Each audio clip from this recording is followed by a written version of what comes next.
Bismillahirrahmanirrahim. Yasin wal Qur'anil Hakim.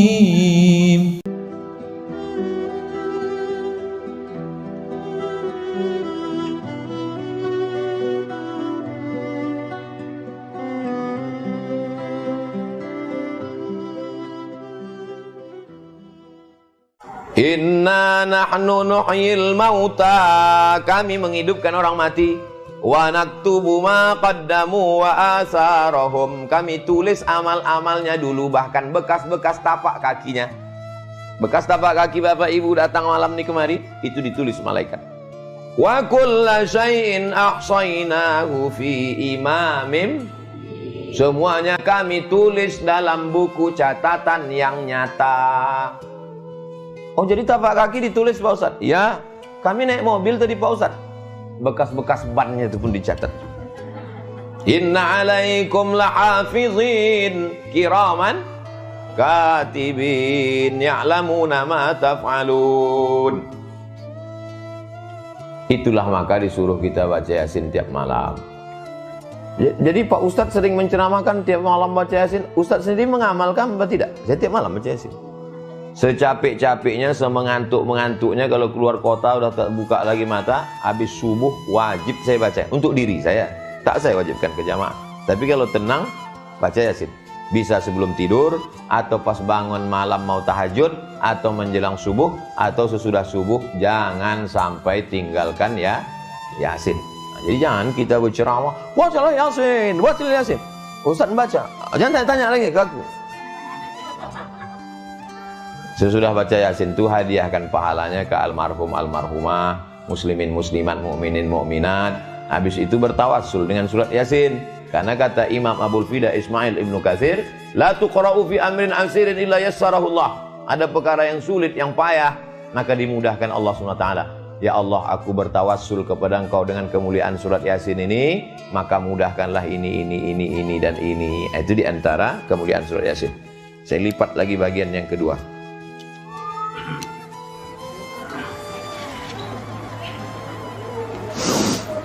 Wa in kullun lamma jami'ul ladaina, semuanya nanti akan dikumpulkan, didatangkan kepada Allah. Semua.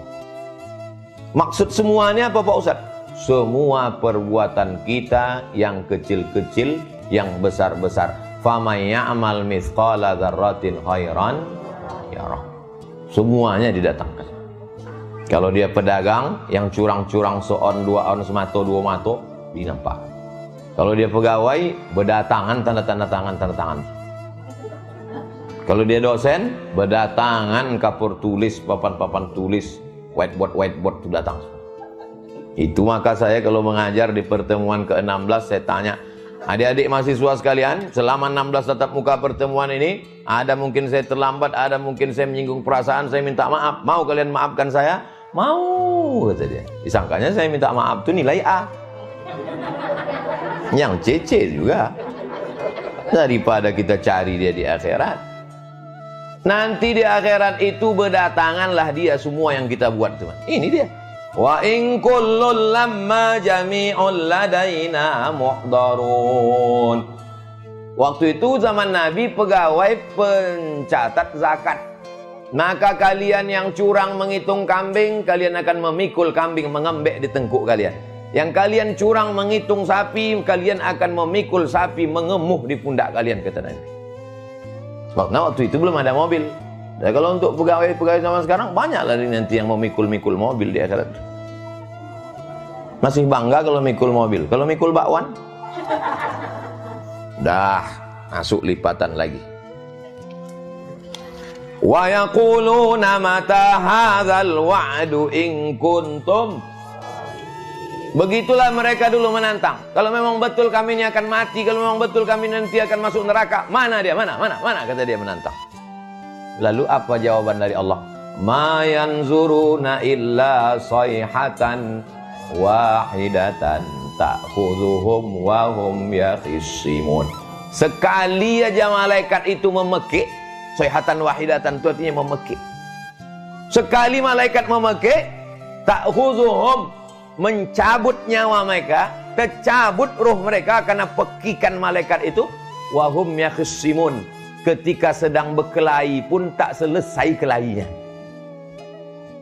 Kalau ada orang sedang berkelahi kan, kalau mau kita, ada orang sedang berkelahi, kemudian kita kasih tahu dia, itu ada pembagian sembako dari caleg sana. Tunggu, selesaikan kelahi ini dulu. Tapi ketika malaikat itu berteriak, sekali teriakan malaikat, tak sempat dia selesai berkelahi. Maksudnya apa? Mati kontan. Mati itu ada yang cash, ada yang kredit. Mati kontan. Tak percaya saya Pak Ustadz, teriakan malaikat bisa membuat orang mati?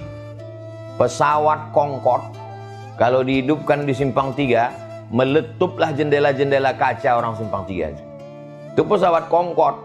Bagaimana kalau malaikat yang menjerit lebih kuat daripada suara pesawat Concorde?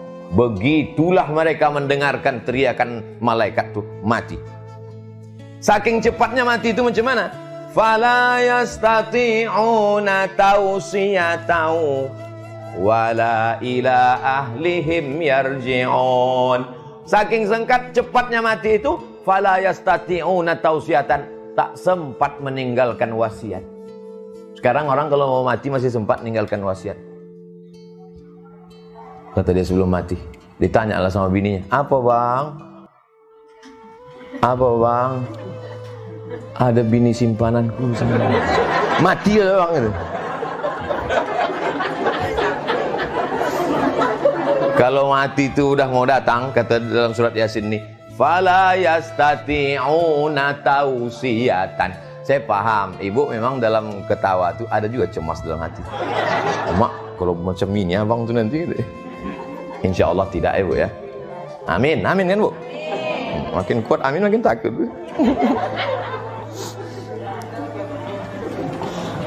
Berapa kali malaikat itu menjerit membuat manusia ini mati? Nih, udah saya lipat-lipat nih udah.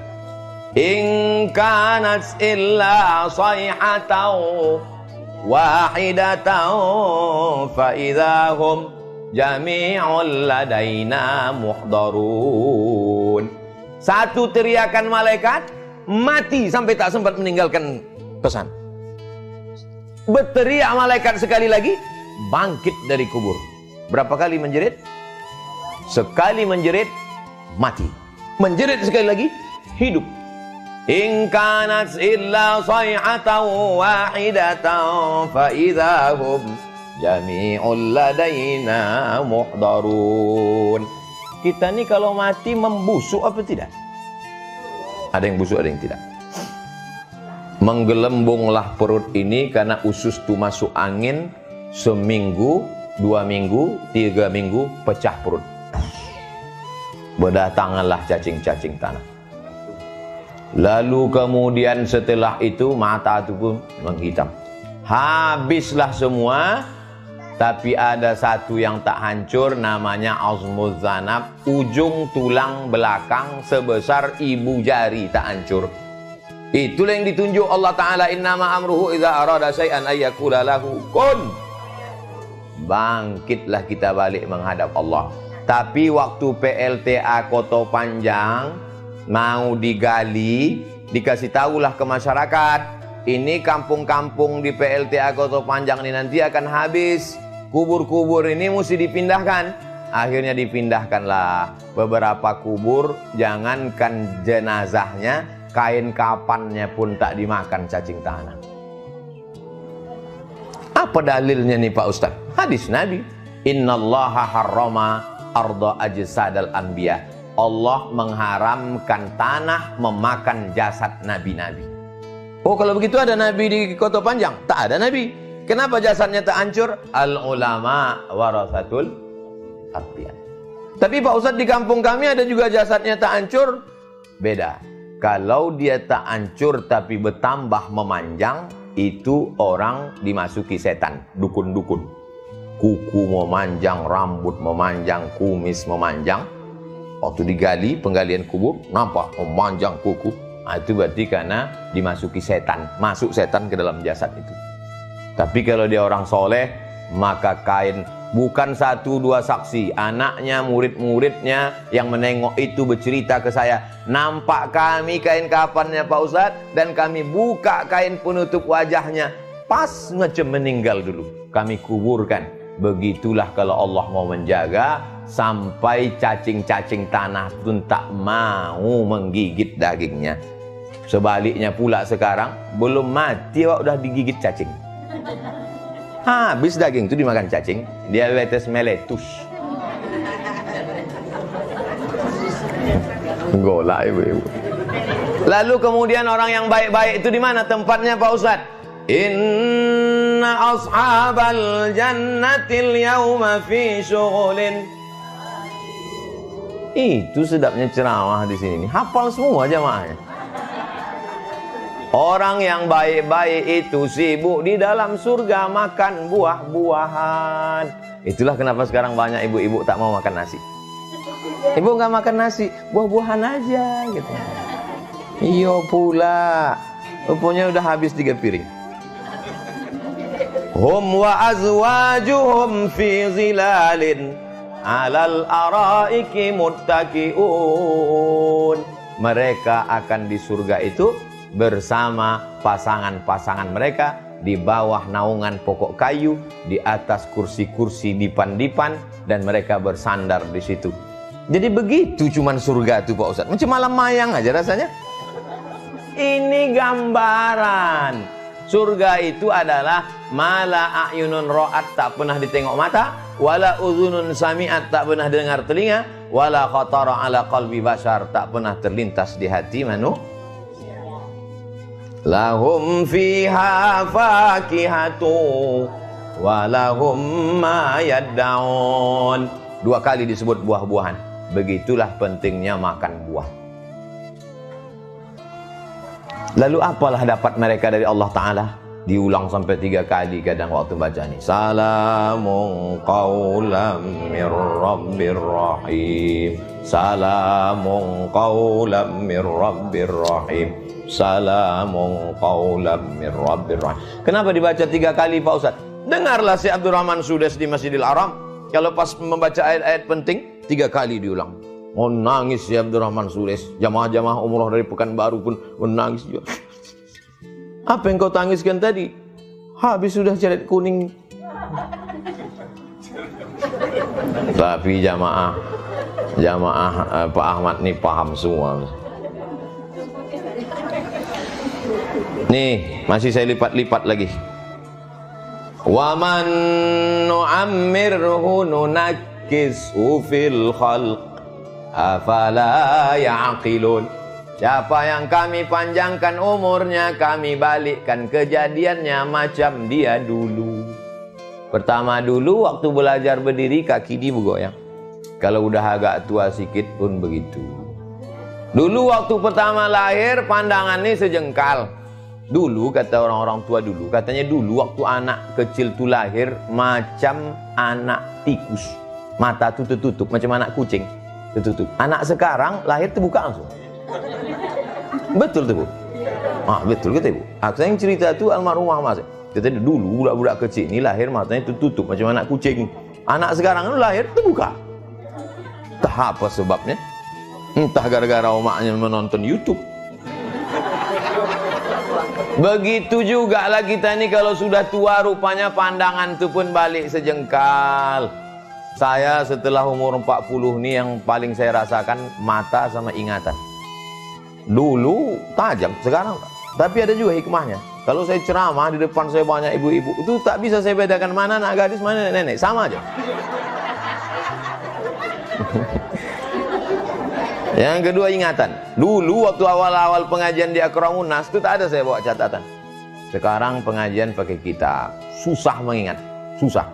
Betul kata Allah Ta'ala. Wa man nu'ammirhu nunakkisu fil khalqi. Kami balikkan kejadiannya. Anak-anak kecil mana dia ingat? Anak-anak kecil tuh saya tes tuh. Tak ingat, susah ingat. Begitu juga kita nih kalau sudah tua baliklah. Ini ayat Yasin ini mengingatkan kita semua. Sampai kapan Ustaz selesai ceramah nih? Sampai habis Yasin nih. Innama amruhu idza arada syai'an ay yaqula lahu kum fayakun. Sulit bagi Allah membuat kita ini hidup lagi? Tidak. Sulitkah bagi Allah mematikan kita? Tidak. Lalu kenapa tak dimatikan Allah orang-orang yang zalim, orang-orang yang aniaya itu? Karena Allah sayang, dikasihnya waktu supaya orang itu bertaubat. Tapi kita lebih kejam dari Allah. Kalau ada orang salah kita doakan, mampuslah hendaknya dia.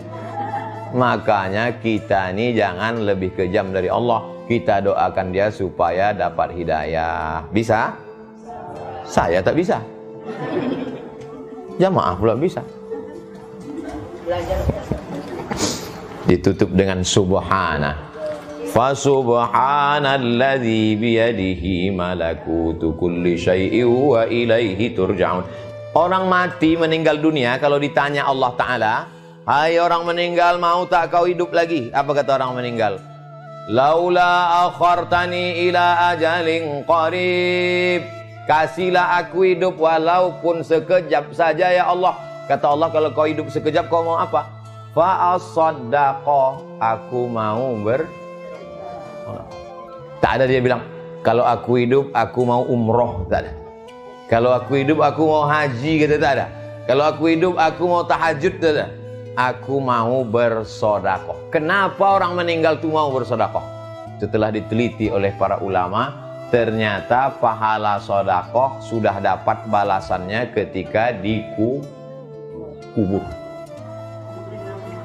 Pahala haji nanti di surga, tapi pahala sodakoh sudah dapat balasannya ketika dikubur.